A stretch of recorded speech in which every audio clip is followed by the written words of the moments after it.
साल का सबसे बड़ा सियासी समर। भाजपा उस सोनार बांग्ला के निर्माण के लिए काम करेगी।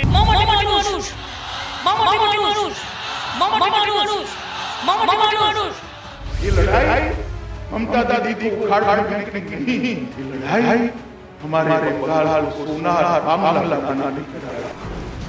5 राज्यों में चुनाव का शंखनाद। भाजपा और तृणमूल हारेगा, क्या बोलिए जोर से, वोट पड़ेगा कि नहीं?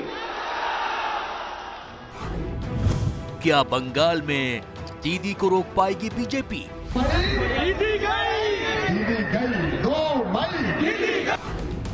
असम में एनडीए टूटने से बीजेपी का क्या होगा? तमिलनाडु में किसकी होगी नींद खराब? Fall asleep at night in 30 seconds. How long does it take the Chief Minister of Tamil Nadu to fall asleep at night? Kerala, Puducherry पर कौन करेगा राज? इस छोटे से राज्य को हम भारत का गहना बनाकर दुनिया के सामने रखेंगे। सबसे बड़ा सवाल, 2 मई का विजेता कौन? नमस्कार, स्वागत है आपका एबीपी न्यूज में। आपके साथ मैं हूं अखिलेश आनंद। तो 5 राज्यों में चुनाव की तारीखों के ऐलान के बाद अब सबसे बड़ा सवाल यही कि 2 मई का विजेता कौन होगा। हर दल अपनी जीत का दावा कर रहे हैं। ऐसे में एबीपी न्यूज ने सर्वे एजेंसी सी वोटर के साथ मिलकर जनता का मूड समझने का प्रयास किया। हमने सभी 5 चुनावी राज्यों की 824 विधानसभा सीटों पर 70,608 लोगों से बात की। इस ओपिनियन पोल में क्या निकला, सबसे पहले आप ये जान लीजिए। और शुरुआत कर लेते हैं पश्चिम बंगाल के ओपिनियन पोल से। तो पश्चिम बंगाल का ओपिनियन पोल आपके सामने। कुल सीट 294 और वोटों के प्रतिशत के लिहाज से इस सर्वे के नतीजे ये कि टीएमसी के खाते में 43% वोट जाता हुआ नजर आ रहा है। बीजेपी के पास 38%, कांग्रेस प्लस लेफ्ट 13% और अन्य के खाते में 6% वोट जाता हुआ नजर आ रहा है। इस ओपिनियन पोल के मुताबिक कुल 294 सीटों का यह अनुमान। तो पश्चिम बंगाल के ओपिनियन पोल में अगर हम सीटों में इसे कन्वर्ट कर दें इस वोट प्रतिशत को, तो टीएमसी 148 से 164 सीटों पर जीतती हुई नजर आ रही है। बीजेपी 92 से 108, कांग्रेस प्लस लेफ्ट 31 से 39। और आइए इसी पर हम बातचीत करेंगे। मेरे साथ जो तमाम खास मेहमान जुड़ गए हैं उनसे मैं आपका परिचय करवा दूं। प्रेम शुक्ला मेरे साथ मौजूद हैं, भारतीय जनता पार्टी के राष्ट्रीय प्रवक्ता। आलोक शर्मा हैं, कांग्रेस के वरिष्ठ नेता हमारे साथ मौजूद। जितेंद्र तिवारी टीएमसी से हमारे साथ जुड़ गए हैं और आमिर हैदर जैदी सीपीआई के नेता हमारे साथ मौजूद हैं। आप सभी लोगों का बहुत बहुत स्वागत। और सीधे प्रेम शुक्ला जी आपके पास में आ रहा हूं। इस ओपिनियन पोल के मुताबिक पश्चिम बंगाल में जो आप लोगों का दावा है सत्ता हासिल करने का, उसमें आप पिछड़ते नजर आ रहे हैं। देखिए, ओपिनियन पोल का अपना तरीका है। मैं ओपिनियन पोल के अपना जो तकनीक है, तरीका है, मैं उसका सम्मान करता हूं, आदर करता हूं। एबीपी न्यूज और सी वोटर्स के बहुत सारे पोल जो है वो सही भी साबित हुए और बहुत सारे पोल्स में जो है जो आपने प्रेडिक्ट किया उसके अतिरिक्त भी चुनाव परिणाम आए हैं। हमें पूरा विश्वास है कि भारतीय जनता पार्टी को पश्चिम बंगाल में 200 से अधिक सीटों पर विजय का जनादेश हासिल होगा। आप अभी जो 100 सीटों का लगभग 100 सीटें 92 से 108 के बीच में आप सीटें दे रहे हैं।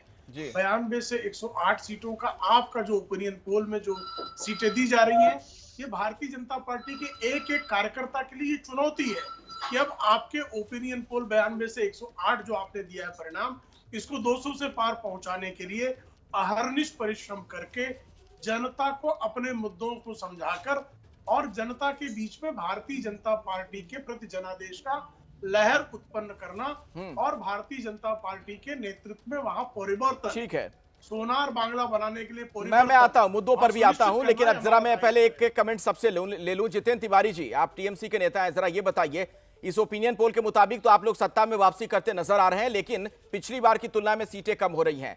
लेकिन प्रेम शुक्ला कर रहे हैं कि ये नहीं होने वाला है। इस ओपिनियन पोल को वो खारिज कर रहे हैं, वो कह रहे हैं कि बीजेपी ही आएगी सत्ता में।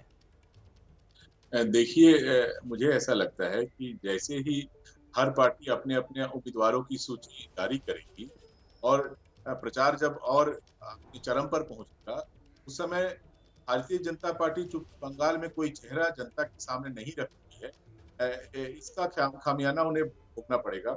अभी तक तो ये जो रिपोर्ट है ये प्रधानमंत्री जी को बंगाल में अपना चेहरा बनाकर जनता के सामने अभी तक ला, उसको देखकर ही जनता ने ये जो सी वोटर का जो भी ओपिनियन पोल है ये अभी तक आया है। लेकिन जब लोगों को पता चलेगा कि प्रधानमंत्री जी तो दिल्ली में रहेंगे, वो कलकत्ता नहीं आ सकते, उनका जो सबसे बड़ा चेहरा है माननीय प्रधानमंत्री जी का, उस चेहरे को लाकर इनकी ये अवस्था है। पता चलेगा कि प्रधानमंत्री तो दिल्ली रहेंगे, वो कलकत्ता नहीं आ पाएंगे। कलकत्ता के लिए तो इनके पास कोई चेहरा ही नहीं है, तब ये इनके जो आंकड़े हैं ये और कम होंगे और ये 100 का नंबर भी क्रॉस नहीं कर पाएंगे। नहीं तो आपके आंकड़े भी तो कम हो रहे हैं पिछली बार की तुलना में, इसका मतलब है कि जनता को आपका वहां कामकाज पसंद नहीं आया है। नहीं, ऐसा नहीं है। ये जो हमारे कैंडिडेट का लिस्ट आप जारी होने दें, हम स्वच्छ इमेज के कैंडिडेट को जनता के सामने जब लाएंगे और उन्हें उनके व्यक्तिगत इमेज पर भी जब हर केंद्रों में आप उसके लिए स्वच्छ कैंडिडेट को चुनने के लिए कहीं बहुत मेहनत ना करनी पड़ जाए। जितेंद्र जी, जिस तरीके से सीबीआई की टीम अब घूम रही है पश्चिम बंगाल में, मैं उस पर आता हूं, लेकिन आलोक शर्मा जी आपसे एक रिएक्शन लेना चाहूंगा। कांग्रेस के सीनियर लीडर प्रवक्ता हमारे साथ मौजूद हैं। आलोक जी, आपका जो गठबंधन है वो कहां है? वो तो बहुत पिछड़ता हुआ दिख रहा है। देखिए, मुझे लगता है अखिलेश जी रिजल्ट तो 2 तारीख को आएंगे ही और उसमें सब दूध का दूध और पानी का पानी हो जाएगा। लेकिन आज हम भारतीय लोकतंत्र में अगर कोई चुनाव है तो उस पर मुख्य मुद्दे क्या होने चाहिए और क्या रिजल्ट आएगा उसके ऊपर हमें चर्चा करनी चाहिए। मुझे लगता है कि जिस तरह से आज बीजेपी केवल और केवल धार्मिक भावनाओं को, जय श्री राम के नारों को लेकर और तमाम इस तरह की चीज़ों को लेकर चल रही है, वहाँ पर बीजेपी ग्राउंड में कहीं पर भी नहीं है। मैं अभी 6-7 दिन वेस्ट बंगाल में लगा कर आया हूँ। अभी यहाँ प्रेम शुक्ला भाई, मेरे बड़े भाई बैठे हुए हैं। 100 स्मार्ट सिटीज़ में से कितनी वेस्ट बंगाल में बनी है, ज़रा बता के जाइएगा। एक एयरपोर्ट का नाम बता के जाइएगा कि जिसके अंदर जो मोदी जी ने नींव रखी हो और उस पर हवाई जहाज उड़ने लगा हो।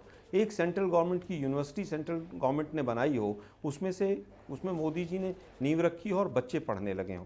कितने घुसपैठी और कितने रोहिंग्या मुसलमान इन्होंने, क्योंकि वो केंद्र सरकार का काम है, वापस भेजे हैं। अरे भाई, आपसे तो वेस्ट बंगाल में एक सेंट्रल स्कूल तक नहीं खुला, एक नवोदय विद्यालय तक नहीं खुला। आप केवल और केवल धार्मिक मुद्दों को वहाँ पर भड़काते हैं। अभी उन्होंने, प्रेम शुक्ला साहब ने क्लियरली कहा कि हम अपने मुद्दों पर लेकर आएंगे। जहाँ तक बात है, अभी इनके एक नेता का मैं इंटरव्यू सुन रहा था, उनसे पूछा गया हाउ इज़ द जोश, तो उन्होंने कहा जोश तूफान की तरह। अरे भाई, तूफान तो विनाशक होता है कि ममता जी जा रही हैं, मोदी जी आ रहे हैं। अभी मोदी जी कलकत्ता कब आ रहे हैं? क्या सीएम बनने के लिए आ रहे हैं? तो झूठ की मशीन जो है वो चालू हो गई है। आज मुख्य मुद्दा ये है कि अगर ममता बनर्जी जी ने काम किया है तो जनता वोट देगी, अगर उन्होंने काम नहीं किया है तो नहीं देगी। हमने जो काम किए थे हमने उनके आधार पर वोट मांगा।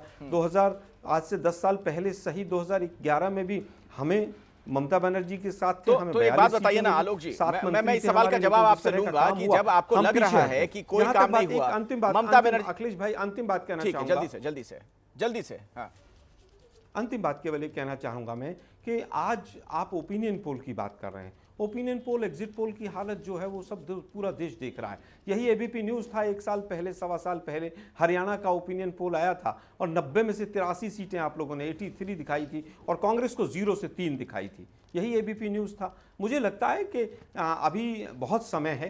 कौन कैंडिडेट, नहीं, आप आलोक शर्मा सही हैं, आप सही हैं कि कई ओपिनियन पोल गलत भी साबित होते हैं, लेकिन कई ओपिनियन पोल बहुत सच और सही सटीक साबित भी होते रहे हैं। बहरहाल एक मिनट प्रेम शुक्ला जी, मैं आपके पास आता हूं एक सवाल के साथ, उसके बाद मैं आमिर हैदर जैदी जी के पास जाऊंगा। सीपीआई के नेता हैं, उनके लिए ये तस्वीर अच्छी है लेकिन आपके लिए नहीं हो सकती है। प्रेम शुक्ला जी, ये जो तस्वीर आप देख रहे हैं ना, ये ब्रिगेड मैदान की है।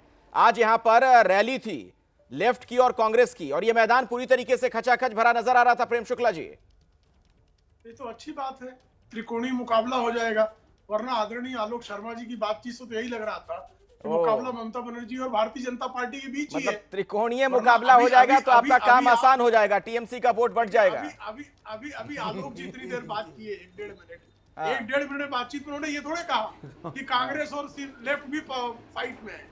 वो ये बता रहे हैं कि या तो भारतीय जनता पार्टी को चला जाएगा। तो मैं इसका जवाब लेता हूं ना, जो आप कह रहे हैं आमिर हैदर जैदी जी, आमिर हैदर जैदी जी, आप लोग क्या बीजेपी का काम आसान कर रहे हैं?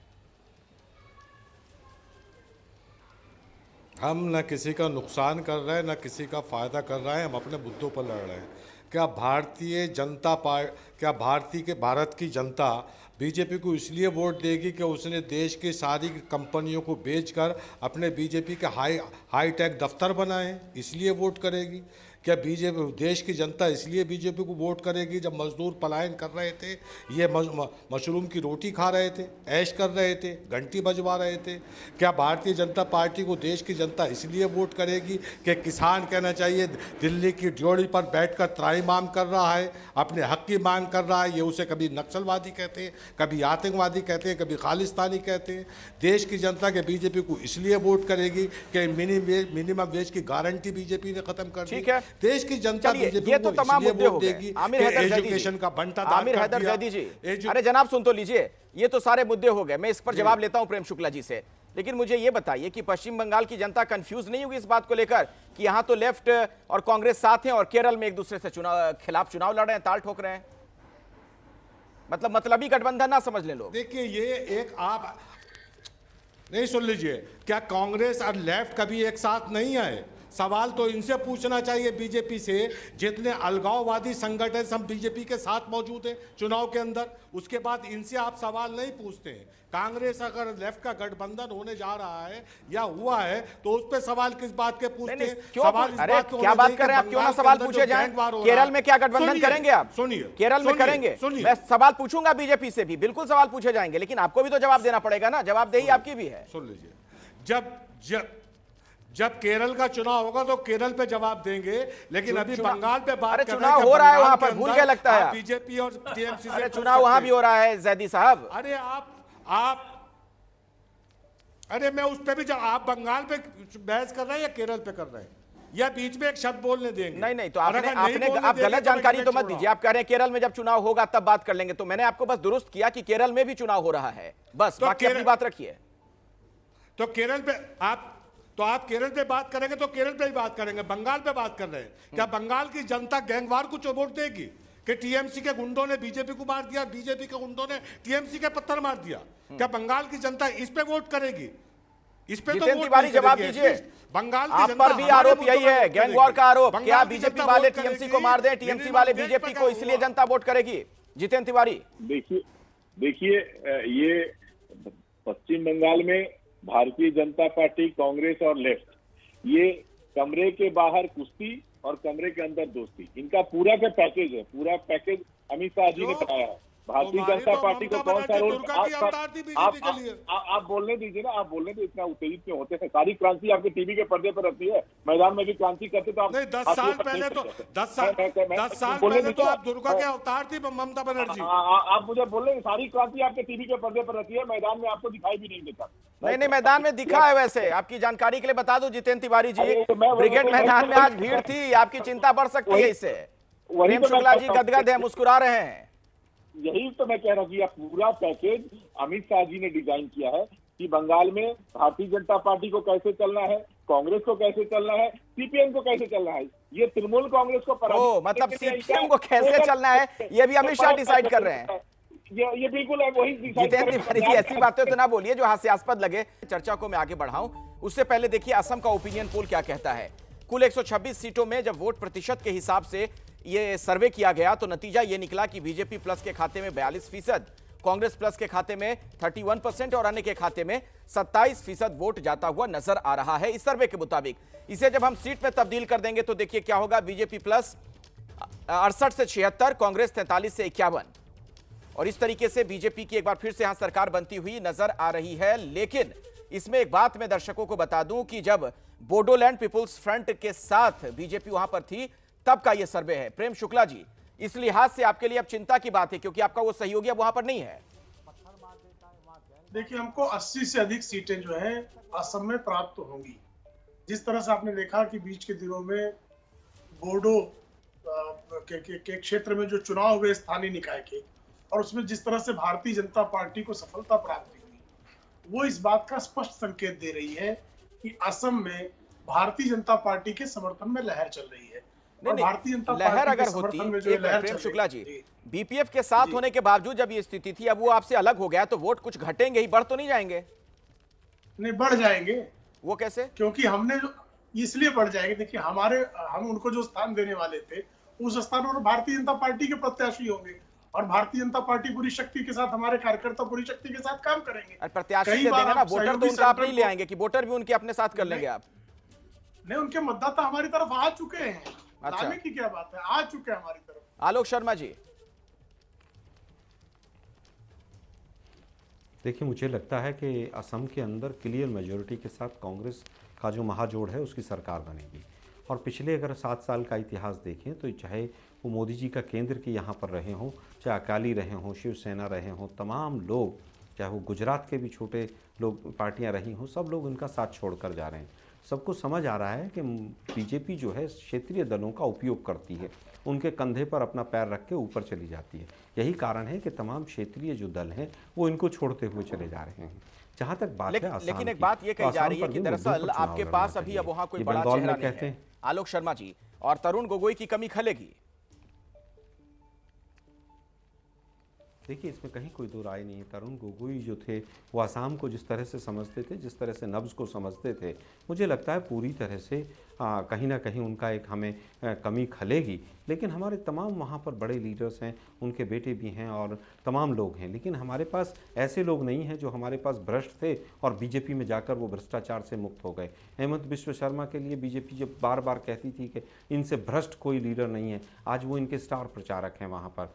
मुद्दा ये है आज का कि असम के लिए आपने क्या किया है? क्या ब्रह्मपुत्र के ऊपर जो पुल बना है वो आप लोगों ने बनाया था? हमारी सरकार ने बनाया। आपने केवल वहाँ पर 2-4 रिबन काटे हैं। वहाँ के सीएम को कभी स्टेटमेंट देते हमने नहीं देखा। वहाँ के सीएम जो हैं वो यहाँ पर स्किल डेवलपमेंट मिनिस्टर थे, इनको याद होगा प्रेम शुक्ला भाई को, वो मंत्रालय आज बंद होने के कगार पर है। जैसी परफॉर्मेंस उनकी यहाँ दिल्ली में थी वैसी परफॉर्मेंस उनकी वहाँ पर आसाम में है।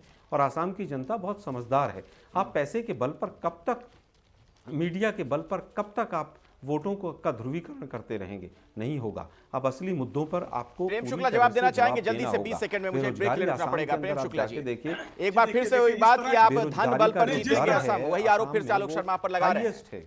भाई 70 सालों तक देश को 2G 3G जीजा जी इन सारे माध्यमों से लूटने वाले निर्धन कैसे हो गए, ये तो बताएं। निर्धन कैसे हो गए, ये तो बता दीजिए। हमने 2 महीने में, हमारी सरकार थी क्या, 200 रुपए हमने गैस के सिलेंडर पर बढ़ा दिए क्या? 200 रुपए सिलेंटर की कीमत हमने बढ़ा दी क्या? पेट्रोल डीजल पर 21 लाख करोड़ रुपया एक्साइज ड्यूटी लगाकर हमने अपने घर में रख लिया क्या? नहीं, आप बताइए ना प्रेम भाई, अब बताइए आप जो मुख्य मुद्दे हैं। प्रधानमंत्री आज देश के मन की बात करते हैं, एक काम की बात नहीं करते हैं। अरे किसानों की बात करो ना, बेरोजगारी की बात करो ना, आप क्यों नहीं करते हैं उसके ऊपर बात? चीन की बात कीजिए ना कि भाई चीन हमारे देश के अंदर घुस के बैठ गया है और आप लोग चीन का नाम लेने से डरते हैं। राहुल गांधी की बेरोजगारी दूर, अरे भाई कैसे करेंगे? आलोक शर्मा जी, मेरी मजबूरी है, मुझे ब्रेक ले रुकना पड़ेगा, एक छोटे से ब्रेक ले में रुकना पड़ेगा। हम फौरन हाजिर होंगे, बात तमिलनाडु की भी होगी, केरल की भी। केरल की अब हम बात कर लेते हैं और केरल का जो ओपिनियन पोल है, देखिए क्या कहता है। कुल सीट 140, वोट प्रतिशत के लिहाज से एलडीएफ आगे है 40% के साथ और यूडीएफ 33% पर, बीजेपी 13% पर। अन्य के खाते में 15% वोट जाता हुआ नजर आ रहा है। इसे जब हम सीटों में तब्दील कर देंगे तो आंकड़ा क्या हो जाएगा वो अब आप देखिए।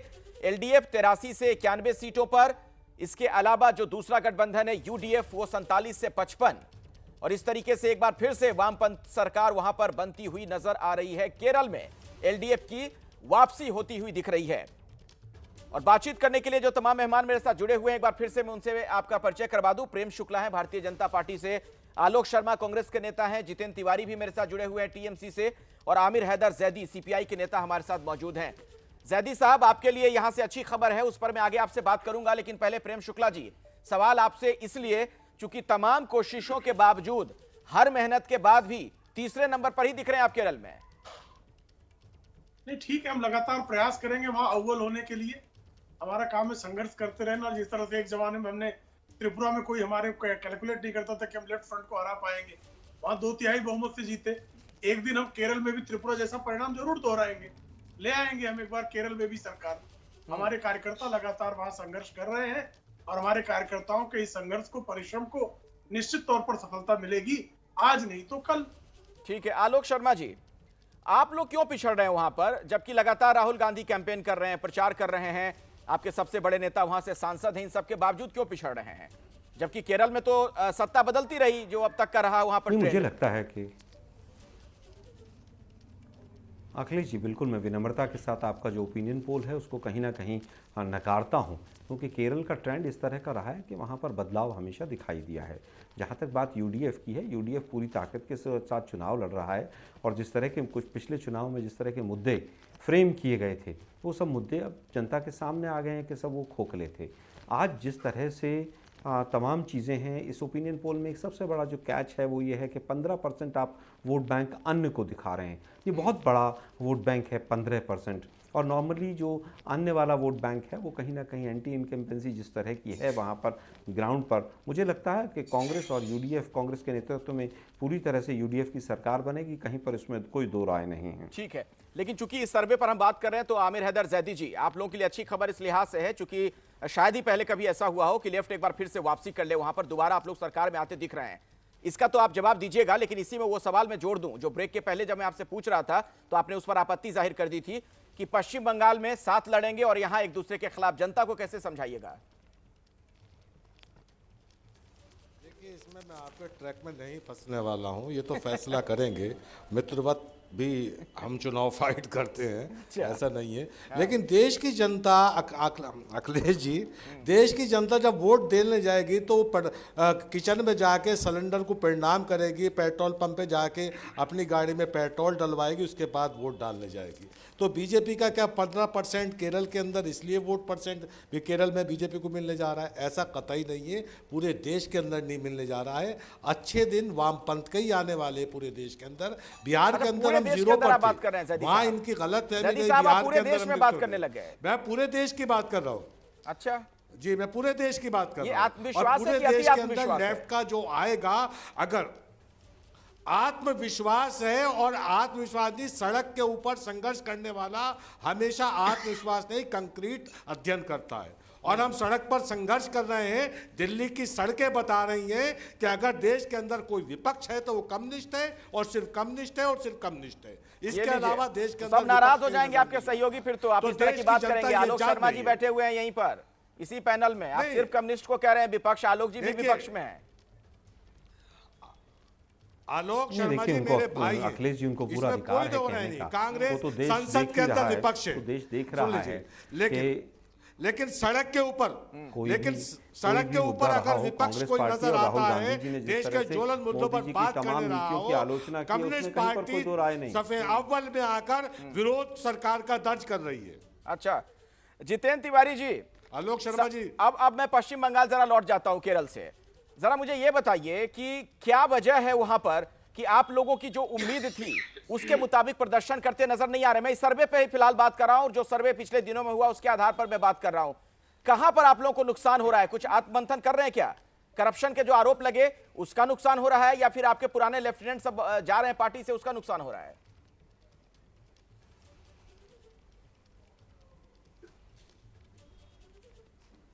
हम उस पर सवाल नहीं उठाते, लेकिन हमारा ये मानना है कि हमारे उम्मीदवार के लिस्ट घोषित हो जाए और चुनाव का प्रचार अपने तर्ज पर पहुंच जाए। फिर आप देखिए कि चूंकि बंगाल में भारतीय जनता पार्टी कोई चेहरा नहीं दे पाई, बंगाल में उन्हें कौन लीड करेगा ये बंगाल की जनता को नहीं बताई।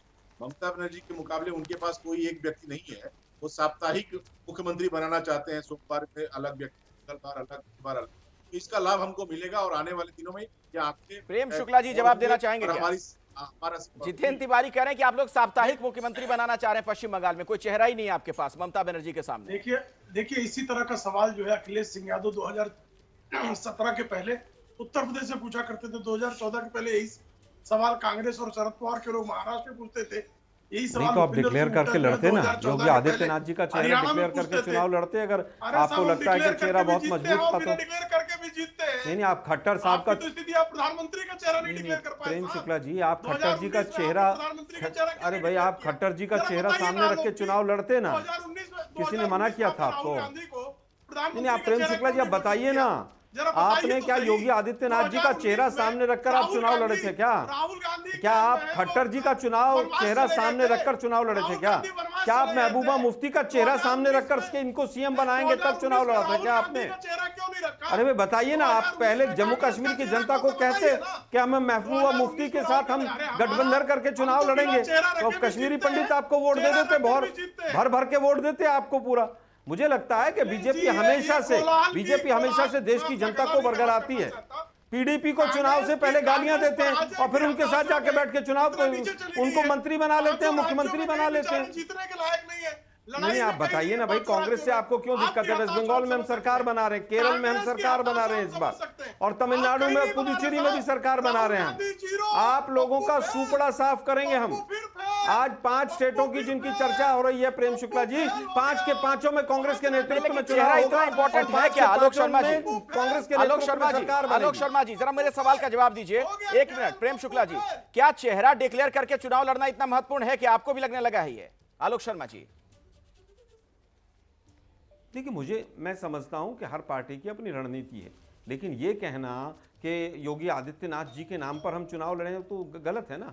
क्या पीडीपी के चेहरे के नाम पर ये चुनाव लड़े थे क्या जम्मू कश्मीर में? आप कह सकते हैं, प्रेम शुक्ला जी कह सकते हैं कि बीजेपी की हमारी रणनीति है, लेकिन ये कहना कि हम यूपी में योगी आदित्यनाथ जी के चेहरे पर चुनाव लड़े थे, ये तो गलत है। वो कह रहे हैं कि आप गठबंधन करेंगे के चेहरे पर चुनाव लड़े थे क्या? आलोक शर्मा जी, तो क्या इनको वोट मिल जाती? प्रेम शुक्ला कह रहे हैं कि क्या आप उद्धव ठाकरे के चेहरे पर चुनाव लड़े थे महाराष्ट्र में, सत्ता में आ गए? नहीं, बिल्कुल नहीं लड़े थे। उद्धव ठाकरे मुझे लगता है कि देवेंद्र फडणवीस के नाम पर जो चुनाव लड़े और जो वहां पर गवर्नर ने 2 घंटे 4 घंटे की सरकार बनवाई, वो विषय है। हम तो बिल्कुल कह रहे हैं सरकार तो पहले वहां पर बीजेपी की बनी, उनके पास रिक्विजिट नंबर नहीं था, तो ये लोग वहां से हट गए पीछे। आपको याद होगा ना, रात के अंधेरे में चुपचाप एक मीडिया चैनल को बुलाकर वो शपथ ग्रहण समारोह हुआ था, आप लोगों ने देखा होगा। अच्छा, एक सवाल है, 1 मिनट मुझे ब्रेक ले रुकना पड़ेगा, लेकिन एक सवाल के साथ मैं रुक रहा हूं, इसका छोटे में जवाब दीजिएगा। आलोक शर्मा जी, केरल को पश्चिम बंगाल के संदर्भ में इस सर्वे में एक और चौंकाने वाली बात सामने आई। 1 मिनट सर, मुद्दों पे बात कर लेते हैं, आपस में नहीं उलझते हैं। सुन लीजिए ना आलोक शर्मा जी, प्रेम शुक्ला जी, सर सुन लीजिए 1 मिनट, अरे सुन तो लीजिए, बाकी मेहमान भी हैं, उन्हें भी बोलना है। 1 मिनट सुन लीजिए। एक और सवाल हमने पूछा था पश्चिम बंगाल के संदर्भ में कि वहां पर क्या मुद्दे महत्वपूर्ण है। जब किसानों के बारे में सवाल पूछा गया, किसान सम्मान निधि योजना को लेकर सिर्फ 3% लोग कह रहे थे कि उनके लिए महत्वपूर्ण है। तो प्रेम शुक्ला जी, इसे तो आप लोगों ने बहुत बड़ा मुद्दा वहां पर बनाया पश्चिम बंगाल में, इस बहाने ममता बनर्जी पर खूब हमला किया, लेकिन जनता उसे बड़ा मुद्दा नहीं मान रही है। इसके पीछे क्या वजह हो सकती है? अब तमिलनाडु की बात कर लें तो देखिए, कुल यहां 234 सीटों पर बीजेपी प्लस ये जो गठबंधन है, इसे 29% वोट मिलता हुआ नजर आ रहा है। कांग्रेस प्लस की बात की जाए तो 41% और अन्य के खाते में 30% वोट यहां जाता हुआ नजर आ रहा है। ये वोट प्रतिशत के लिहाज से हमने बात की, इसे जब आप सीटों में तब्दील कर देंगे तो देखिए क्या होगा। बीजेपी प्लस 58 से 66, और उसके बाद जो दूसरा वाला गठबंधन है वहां पर क्या होगा, कांग्रेस प्लस 154 से 162, यानी इस गठबंधन की सरकार बनती हुई नजर आ रही है इस ओपिनियन पोल के मुताबिक। राहुल गांधी दनादन वहां पर प्रचार कर रहे हैं इन दिनों, तमिलनाडु में आज भी हैं, और किस तरीके से आज उन्होंने बीजेपी पर हमला बोला है वो आपको सुनवाते हैं। I fall asleep at night in 30 seconds. I fall asleep at night in 30 seconds because I'm not scared of Mr. Modi. நான் மோடி அவர்களை பற்றி பயப்படவில்லை. Now I want to ask you a question. நான் உங்களை ஒரு கேள்வி கேட்க விரும்புகிறேன். How long does it take the chief minister of Tamil Nadu to fall asleep at night? He cannot sleep at night. அவர் இரவு நேரங்களிலே நிம்மதியாக தூங்க முடியாது. Because he is not honest. ஏனென்று சொன்னால் அவர் நேர்மையானவர் அல்ல. And because he is not honest, he cannot stand up against Narendra Modi. Our நேர்மையற்றவராக And Mr. Narendra Modi thinks that he can control the people of Tamil Nadu because the chief minister of Tamil Nadu is corrupt. Prem Shukla ji, Rahul Gandhi सिर्फ 30 second में सो जाते हैं क्योंकि प्रधानमंत्री मोदी से उन्हें डर नहीं लगता, बाकी लोग डरते हैं, इसलिए बहुत देर से नींद आती है, खासतौर पर तमिलनाडु के सीएम। देखिए, अगर इस पर अगर कमर्शियल बनाया जाएगा तो उसका जो स्लोगन होगा, डर के आगे नींद है। अब क्या बचा भाई? आपको जो है लोकसभा चुनाव जीतेंगे नहीं, राज्य बचे नहीं, दक्षिण से साफ है, और आपकी स्थिति ये है शर्मा जी कि आप पुदुचेरी जाते डर के आगे नींद है। प्रेम शुक्ला ने एक नई बात आज कह दी है, आपके मुख के सामने ही डर के आगे नींद है। आलोक शर्मा जी, देखिए, मुझे लगता है कि तमिलनाडु नहीं, डर के आगे भी और पीछे भी ईडी, सीबीआई और इनकम टैक्स के डिपार्टमेंट हैं। आप बताइए, शशिकला को जमानत किस बेस पे मिली है, क्या डील हुई है? 5000 गाड़ियों का काफिला जो गया है बीजेपी के झंडे लगा के शशिकला का स्वागत करता हुआ, जिसको हमने जेल में डाला था और सबसे भ्रष्टाचारी एक महिला थी वो। मुझे बताइए, बीजेपी की डील क्या हुई है चुनाव से 2 महीने पहले, किस तरह से, किस आधार पर हो गया? कौन बनेगा मुख्यमंत्री? जी हां, यही बड़ा सवाल है उन 5 राज्यों के लिए जहां आने वाले दिनों में चुनाव है। एबीपी न्यूज सी वोटर ने एक सर्वे किया और पुदुचेरी का ओपिनियन पोल क्या कहता है। कुल 30 सीटों में से बीजेपी प्लस के खाते में 17 से 21 सीटें, और दूसरे गठबंधन की बात की जाए यानी कांग्रेस वाले खेमे की बात की जाए तो 8 से 12 सीटें, यानी बीजेपी यहां सत्ता में आ रही है और कांग्रेस की सरकार जा रही है फिलहाल इस ओपिनियन पोल के मुताबिक। और अमित शाह जब यहां प्रचार के लिए पहुंचे, क्या कुछ वो कह रहे थे, जरा आप सुन लीजिए। यहां पर मेरिट का स्थान नहीं है। मैं पुदुचेरी की जनता को याद कराना चाहता हूं, गत चुनाव में कांग्रेस पार्टी नमः शिवायम के नेतृत्व में चुनाव लड़ी और जब मुख्यमंत्री बनाने का बारी आई तो गांधी परिवार के पैर कौन पकड़ता है, इसको मेरिट मानकर नारायणसामी को मुख्यमंत्री बना दिया। इससे बड़ा पुदुचेरी की जनता के साथ धोखा और कोई नहीं हो सकता। आलोक शर्मा जी, सीधा सवाल आपसे, आप लोगों पर बड़ा आरोप लगा दिया अमित शाह ने, यह कहते हुए कि जनता के साथ धोखा किया आप लोगों ने, जो गांधी परिवार के पैर छूता है वो सीएम बनता है। देखिए, मुझे लगता है कि जब कोई मुद्दा ना हो तो इसी तरह के मुद्दे उठाए जाएंगे। हम तो बार बार पूछ रहे हैं कि 3 जो नॉमिनेटेड मेंबर थे और पुदुचेरी की विधानसभा में, वो किसने नॉमिनेट किए और क्यों नॉमिनेट किए, उनको वोटिंग राइट्स किसने दिया। सुप्रीम कोर्ट में आज तक भी पूरा मामला पेंडिंग क्यों है। 1 महीने पहले चुनाव से सरकार क्यों गिराई गई, ताकि पूरा कंट्रोल करके तमाम अधिकारियों को कंट्रोल करके आप चुनाव लड़वा सकें। जल्दी जवाब दीजिए प्रेम शुक्ला जी, समय नहीं है मेरे पास, जल्दी जवाब देना चाहेंगे प्रेम शुक्ला जी। किरण बेदी को क्यों हटा दिया गया, रातों रात हटाने का कारण क्या था? किरण बेदी को आज पुदुचेरी की जनता ये जानना चाहती है कि किरण बेदी को रातों रात क्यों हटाया गया, उसके पीछे क्या लॉजिक है? नहीं, आलोक शर्मा कह रहे हैं कि आप चुनाव जीतने के लिए साम दाम दंड भेद हर नीति अपना रहे हैं। पश्चिम से भी साफ, कांग्रेस पूरे देश से साफ हो रही है। अरे भाई, आप विधायकों को खरीद रहे हैं। इंडिपेंडेंट एमएलए साफ साफ कह रहा है तो गुरु स्वामी कौन है मोदी जी का नजदीकी, जो पैसे की ऑफर देता घूम रहा था वहां पर। मैं नेशनल चैनल पर इतनी बड़ी बात कह रहा हूं, आप उत्तर दीजिए ना उसका। भाई, आप गांधी फैमिली और वहां से निकल ही नहीं पाएंगे। आप ये बताइए कि पुदुचेरी की जनता ये जानना चाहती है कि किरण बेदी जो बीजेपी के कार्यालय की तरह काम करती रही, उनको अंतिम क्षणों में क्यों हटा दिया गया? 1 महीने पहले किरण बेदी को क्यों हटाया गया? इसका उत्तर आप लोगों के पास नहीं। अरे भाई, पुदुचेरी के लिए मोदी जी ने पिछले 5 वर्षों में एक भी कोई योजना, जब तक कांग्रेस की वहां पर सरकार थी, उसका इनॉग्रेशन क्यों नहीं किया? मेरे पास समय इतना ही है। गिर गई। आलोक शर्मा जी, प्रेम शुक्ला जी, जैदी साहब, माफी चाहूंगा जैदी साहब, वक्त नहीं है मेरे पास, नहीं तो मैं आपके पास भी आता। फिलहाल बहुत बहुत धन्यवाद आप तमाम लोगों का इस चर्चा में जुड़ने के लिए। तो ओपिनियन पोल पर जो हम बातचीत कर रहे थे इस खास पेशकश में फिलहाल इतना ही।